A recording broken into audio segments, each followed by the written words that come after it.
बिस्मिल्लाहिर्रहमानिर्रहीम। PMM पाकिस्तान मुहब्बे वतन movement और मुहब्बे वतन चैनल की जानिब से तमाम देखने वालों को अस्सलाम वालेकुम। हमने अपनी पिछली वीडियो में आपके सामने जो बात की थी कि आज एक ऐसा तबका जो कि वसाइल पे काबिज़ भी है और ताकत में भी है और हुक्मरानी भी करता आ रहा है, वो किसी सिलेक्टर का नाम ले रहा है, कभी खलाई मखलूक को पुकार रहा है, कभी इस्टेब्लिशमेंट के हवाले से तरह तरह के बयानियाँ सुनने को मिलते हैं। बल्कि यहाँ तक सुनने को मिल रहा है कि आइनी बगावत के लिए एक अदारे के सरबराह के ख़िलाफ़ किसी को उठ खड़ा होने का सरेआम जो दावत दी जा रही है, जिससे पूरी कौम जो है वो अज़ियत में भी है, कर्ब में भी है। अब इसके पीछे हक़ाइक़ क्या हैं, ये तो वही बता सकते हैं, क्योंकि आज तक जितनी भी हुक्मरानी के इख्तियारात तो उनके पास रहे हैं, वही इसके बारे में तशरीह भी कर सकते हैं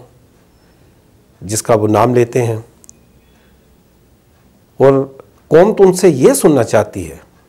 जो इसके खैर ख्वाह हैं, जो इसको इनकलाब के तौर पर इकट्ठा करना चाहते हैं कि उठ खड़े हों अजारादारों के ख़िलाफ़, जगीरदाराना रस्म व रवाज के ख़िलाफ़, वडेराना सोच और माइंडसेट के ख़िलाफ़, उनके ख़िलाफ़ उठ खड़े हों जिन्होंने आज तक आपको अपने मुआशी ज़ंदानों में असीर रखा है, जिन्होंने आपको बदतरीन मुआशी ग़ुलामी दी है, जिन्होंने आपको सियासी तौर पर, समाजी तौर पर और मुआशी तौर पर मफलूज करके रखा है, जिन्होंने आज तक आपकी बैनुल-अक़वामी बरादरी में एक बहैसियत मुनज़्ज़म कौम की पहचान नहीं करवाई, जिनके पास मुकम्मल इख्तियारात थे लेकिन शायद वो उसको अपनी ज़ात के लिए इस्तेमाल करते रहे हैं। ये सवाल अगर उनसे कर लिया जाए कि आया उन्होंने अपनी दौरान हुक्मरानी वो तमाम ज़िम्मेदारियाँ पूरी की हैं, वो जो आइनी हकूक़ अवाम को मिलने चाहिए थे, जिसका वो अपने जलसों में जब बरसकदार आने से पहले वो किया करते थे, उसको पूरे किए हैं। वो तमाम इंतखाबी वादे, वो मंशूर, वो आने पाकिस्तान की तमाम मराद,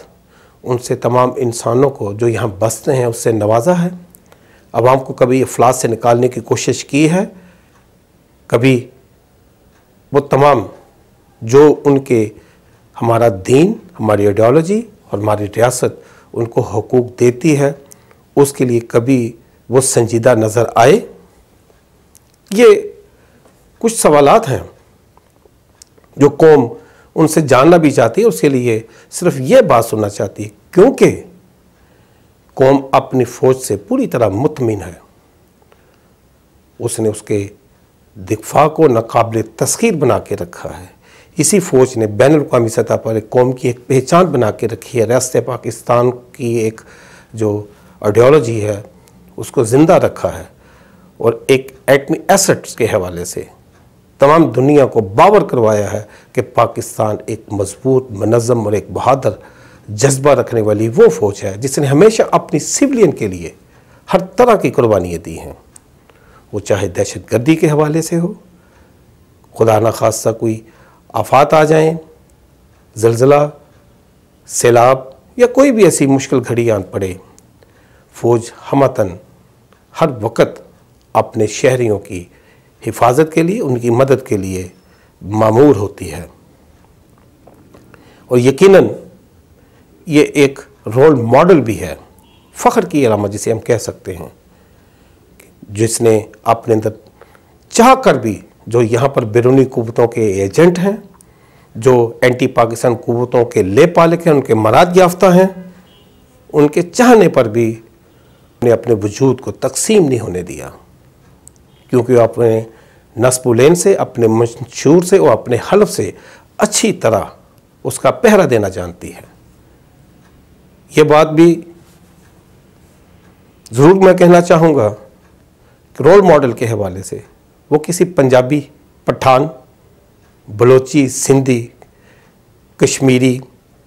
या गिलगित बल्तिस्तान में रहने वाली की नहीं, वो पूरे पाकिस्तानियों की फ़ौज है।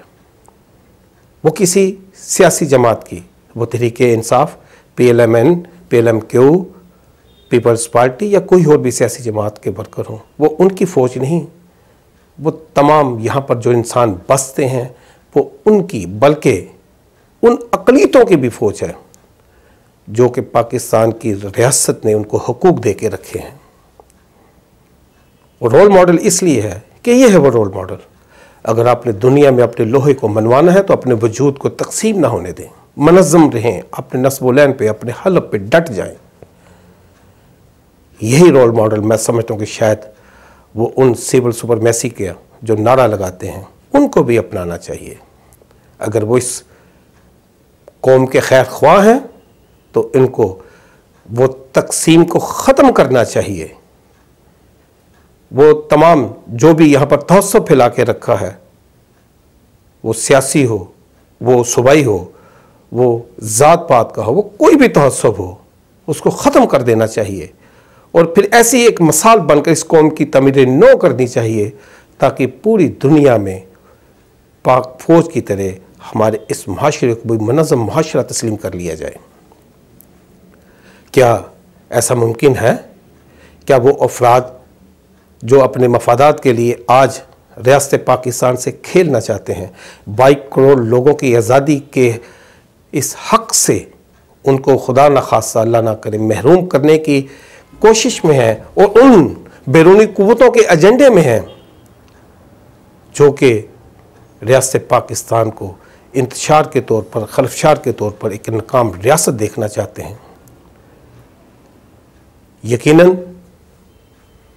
अगर उन अफराद को अपनी किसी नादानी का, इस बात का ख्याल आ चुका है कि उन्होंने अपने अदवार में कौम को उनके हुकूक से महरूम रखा, उनको सिविलाइज नहीं किया, उनको उनके हुकूक नहीं दिए, और अगर आज वो चाहते हैं तो फिर आएँ, इस कौम की तामीर नौ करें, इनको मुआशी आज़ादी दें, इनको सियासी तौर पर मजबूत करें, इनकी अखलाकियात की वो आइडियोलॉजी जो हमारी अपनी विरासत की है उसके ऊपर इस कौम की फिर मैं कहूँगा कि तमीर नौ करें।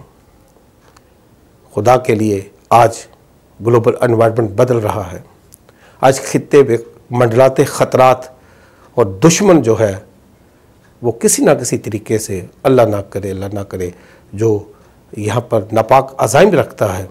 उसके लिए कौम को यकजहती की तरफ लेकर आए, उसको कौम को अखुवत और उसकी रवादारी का दर्स दें। अगर आप पाकिस्तानियों से मोहब्बत करते हैं, खित्ता पाकिस्तान से अगर आपको वाकई ही कोई उल्फत है, तो यहाँ पर मुआशी आज़ादी देकर ही, सियासी बसीरत से ही इस कौम को सिविलाइज किया जा सकता है।